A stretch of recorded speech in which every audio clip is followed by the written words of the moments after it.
میرے پاکستانیوں، آج میں ایک آپ کے سامنے یہ ہنگامی جو میڈیا ٹاک کرنے لگا ہوں، یہ ایک ایسی خوفناک اور دردناک اور تکلیف دہ چیز ہے کہ میں سمجھا یہ انتظار نہیں کر سکتی کل کے لیے۔ میرے ساتھ جاوید علی بیٹھے ہوئے ہیں، ایک طرف عثمان ڈار جو ہمارے سیال کوٹ کے پریزیڈنٹ ہیں۔ میں ذرا اب آپ کو صرف بتانا چاہتا ہوں کہ یہاں ہو کیا رہا ہے اس ملک میں۔ میں اپنی قوم کو آگاہ کرنا چاہتا ہوں کہ پاکستان کو کس طرح ایک بنانا ریپبلک بنا دیا گیا ہے۔ نہ یہاں کوئی قانون کی فکر ہے طاقتور کو، نہ ان کو فکر ہے اپنے آئین کی۔ ہمارا جو آئین ہے اس کا آرٹیکل 14 وہ واضح طور پہ کہتا ہے کہ ہر انسان کی عزت کی حفاظت کی جائے گی، ہر انسان کی ڈگنیٹی کو پروٹیکٹ کیا جائے گا۔ یہ ہمارا آئین ہمیں حق دیتا ہے۔ لیکن جو یہ جاوید علی سے ہوا، یہ میں اس کے منہ سے آپ کو سننا چاہیے کہ اس انسان سے ہوا کیا، اور میں اس کے بعد آپ کو بتاؤں گا یہ جب ختم کر دیں گے کہ یہ جاوید علی تو ایک آدمی ہے جو سامنے آ گیا ہے۔ یہاں اتنے لوگوں کو انہوں نے جب سے ہماری گورنمنٹ گئی ہے اس طرح کے بیان دلوانے کی کوشش کی کہ یا ہمارے MPs MNAs جو تکڑے وزیر ہیں ان کے خلاف دو، یا ان کے اوپر ویڈیو فلم بنا دو، یا بلیک میل کرنے کے لیے ان کی کوئی آڈیو ٹیپس کر دو، یا ان کے اوپر کوئی کرپشن کے کیسز بنا دو اور بلیک میل کرنے کے لیے۔ صرف ایک ان کا مقصد ہے کہ کسی طرح تحریک انصاف اور عمران خان کو کمزور کر کے ان چوروں کو پھر سے الیکشن جتا دیا جائے۔ اب میں جاوید علی کی انٹروڈکشن کروا دوں۔ ان کو عثمان ڈار نے جو کلاس 4 ہوتی ہے، جو کلاس 4 کی نوکری ہوتی ہے، وہ نوکری دلوائی سیال کوٹ میں۔ یہ خود بتائیں گے کہ ان کی نوکری ایک چوکیدار تھے، چوکیدار کی نوکری تھی۔ ان کو اٹھایا گیا، پولیس نے اٹھایا، اور اس کے بعد نامعلوم افراد نے اٹھایا، اور اب ان سے پوچھے، ان کی زبانی پوچھے کہ ان سے کیا گیا۔ پھر میں واپس آتا ہوں آپ کے پاس۔ بولو جاوید۔ السلام علیکم جی، میرا نام جاوید علی ہے، میں چوکیدار کی نوکری کرتا ہوں ایجوکیشن ڈپارٹمنٹ میں۔ تو مجھے ادھر بلایا جاتا ہے کال کر کے کہ آپ آئیں ادھر اور آپ سیلری اپلائی کریں اور آپ کو جو ہے نا آپ کی سیلری ملے۔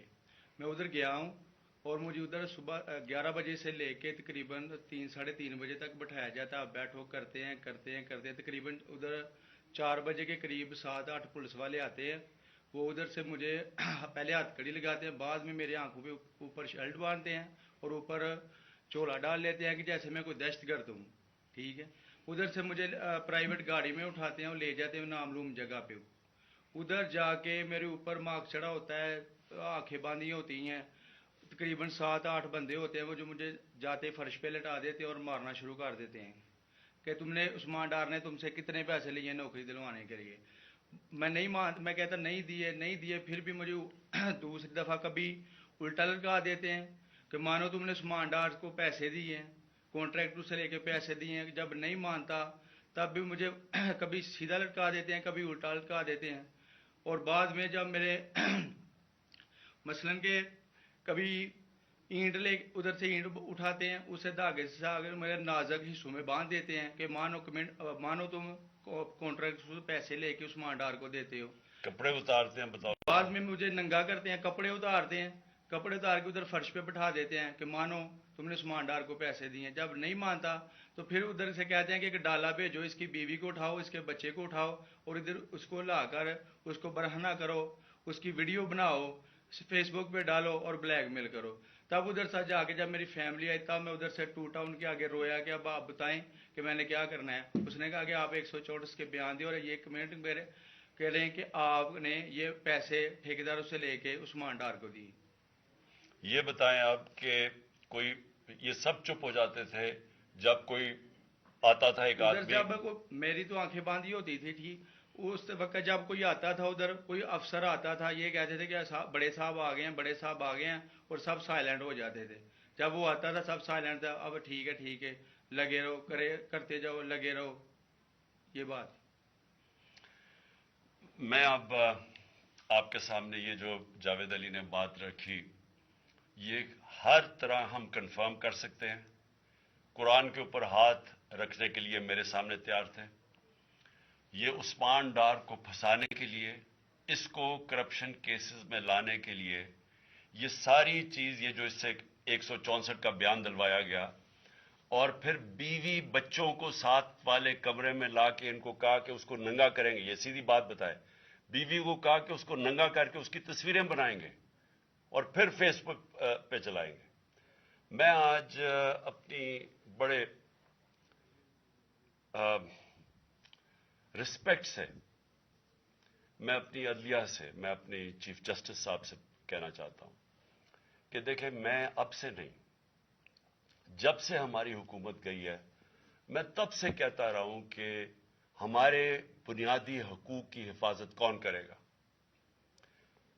شہباز گل کو اٹھایا، اس کو ٹارچر کیا گیا، اس کو ننگا کیا گیا، اس کو لٹکایا گیا اوپر، اس کو مارا گیا. اس سے بیان دلوا رہے تھے کہ عمران خان کے خلاف سٹیٹمنٹ دو، جو اس کو کہہ رہے تھے عثمان ڈار کے خلاف سٹیٹمنٹ دو. اس کو میں تب بھی، میں نے صرف ایک میرے منہ سے نکل گئی اور غصے میں نکل گئی کہ ہم جس جج نے ان کو ریمانڈ دلوایا تھا واپس، شہباز گل کو واپس جیل میں، جب وہ ٹارچر ہوا تھا، تو میں نے کہا قانونی کارروائی کریں گے. میرے اوپر کنٹیمپٹ نوٹس کیا گیا، لیکن کوئی کسی نے ایک کسٹوڈیل ٹارچر ساری دنیا کے اندر منع ہے.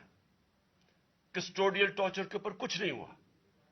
پھر اعظم سواتی کو اٹھایا گیا اور ساری قوم کے سامنے جو اعظم سواتی نے اپنے زبان سے بتایا کہ اسے کیا گیا، ایک ٹویٹ کے اوپر، اس کا صرف ایک ٹویٹ کر دی تھی اس نے کہ NRO2 باجوہ نے دیا، جو سب قوم جانتی ہے. اس کے اوپر جو اس سے کیا گیا، پھر ویڈیو بھیجی گئی اس کی بیوی اور اس کی بیٹی کو.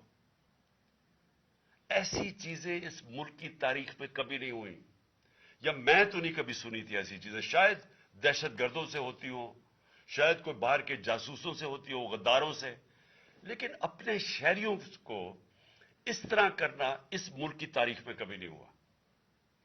میں نے، جب مجھے گولیاں لگی، میں نے تب چیف جسٹس صاحب کو پہلے مخاطب ہوا. میں نے کہا دیکھیں، جنہوں نے مجھے یہ قتل کرنے کی کوشش کیا وہ سارے اقتدار میں بیٹھے ہوئے ہیں.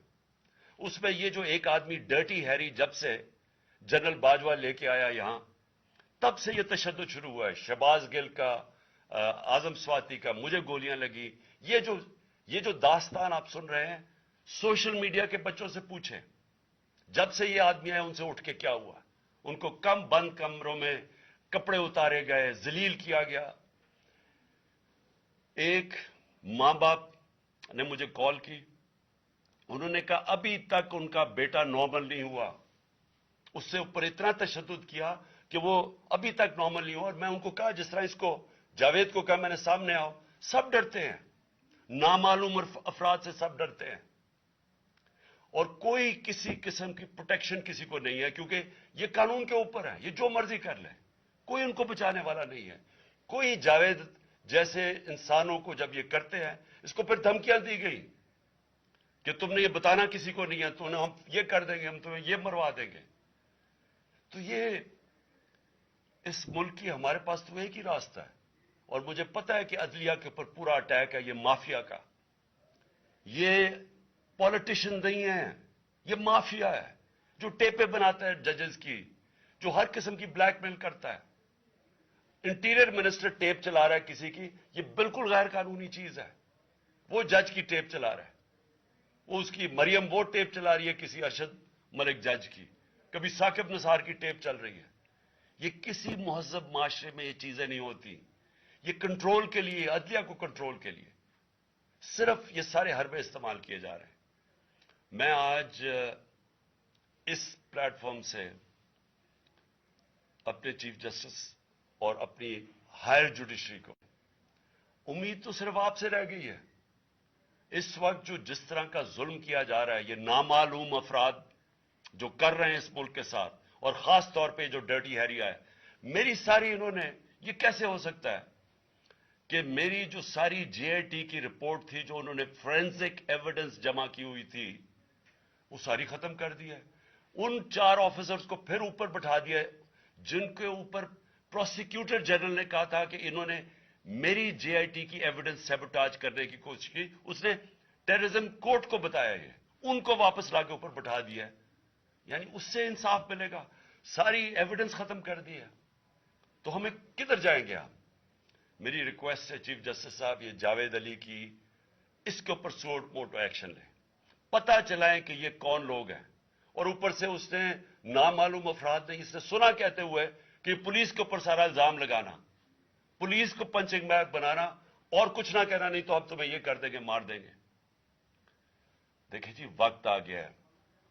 میں اپنی جوڈیشری سے یہ کہنا چاہتا ہوں کہ یہ جو بھی آپ کا سب سے بڑی جوڈیشری کی سب سے بڑی ذمہ داری ہمارے بنیادی حقوق کی حفاظت کرنا ہے. یہاں جس طرح یہ رجیم چینج کے بعد جس طرح بنیادی حقوق ختم کیے گئے ہیں، لوگوں کو لاوارث چھوڑ دیا ہے، سمجھ نہیں ہے لوگ جائیں کدھر انصاف کے لیے. ہم نے ایک پرامن احتجاج جیل بھرو تحریک شروع کی. جو لوگوں کو اٹھا کے لے کے جا رہے ہیں، ان کو کپڑے نہیں دے رہے ہیں، ان کو دور دور لے گئے ہیں، کسی کو اٹک ڈرانے دھمکانے سے خوف پھیلا رہے ہیں. ایک طرف ایک پرامن احتجاج تاکہ ملک میں نقصان نہ پہنچے. اب ہماری قوم آگے مشکل میں ہے، مہنگائی میں ڈوب گئی. کبھی پاکستان کی تاریخ میں 41% مہنگائی انفلیشن نہیں ہوئی. چھوڑ کے گئے تھے 12% تھی، آج 41% ہے. ہم اس کے احتجاج کریں کہ چور اوپر بٹھا دیے، این آر او مل گیا ہے، پکڑ کے یہ حالات ہوتا ہے. سب کو ڈرانا دھمکانا، جرنلسٹ کو، صحافیوں کو، ٹی وی چینلز کو. تو میں صرف چیف جسٹس صاحب اور آپ اپنے سپریم کورٹ سے آج خاص درخواست کرتا ہوں کہ یہ جاوید علی کی کہانی سنیں، پوچھیں کون ذمہ دار ہے. کہیں تو لائن ڈرا کریں کہ اب ان کو خوف تو ہو کہ کوئی کھڑا ہے ان کے لیے، عوام کے لیے، عوام کے ساتھ کھڑا ہے. کوئی تو ایکشن لیں تاکہ عوام کو کوئی حوصلہ ہو کہ ہماری عدلیہ ہمیں بچائے گی. کون بچائے گا؟ جاوید. سوچیں کہ بیوی بچوں کو ساتھ والے کمرے میں جا کے کہتے ہیں اس کو ننگا کر کے ہم اس کی تصویریں بنائیں گے. یہ کون سے معاشرے میں ہوتا ہے؟ یہ کوئی غدار ہے؟ کوئی ایک چوکی دار کی کلاس 4 کی نوکری کر رہا ہے، اس سے اٹھا کے یہ کیا کہ جی اس کے خلاف ایویڈنس دے کہ وہ دیکھیں جی کتنا آپ نے اس کے لیے کتنی پتہ نہیں کدھر سے اس نے کلاس 4 کے چوکی دار نے پتہ نہیں کیسے پیسے بنا کے دینے تھے اس کو. لیکن کوئی ایویڈنس مل جائے تاکہ کسی طرح تحریک انصاف کا جو سیال کوٹ کا ہمارا ڈسٹرکٹ کا پریزیڈنٹ ہے اس کو کسی طرح گندا کیا جائے اور اس کو کسی طرح نااہل کیا جائے، کسی طرح اینٹی کرپشن میں آ جائے. اور یہ ہے پنجاب کی جو انہوں نے کیئر ٹیکر گورنمنٹ، یہ جو ایک بددیانت دار ایک میں اس کا نام مجھے سمجھ نہیں آتا کہ ایسا گھٹیا چیف الیکشن کمیشن اس ملک کی تاریخ میں نہیں آیا کہ شرم نہیں آئی کہ نیوٹرل کیئر ٹیکر یہ حرکتیں کرتا ہے. یہ نیوٹرل کیئر ٹیکر کے نیچے ہو رہا ہے.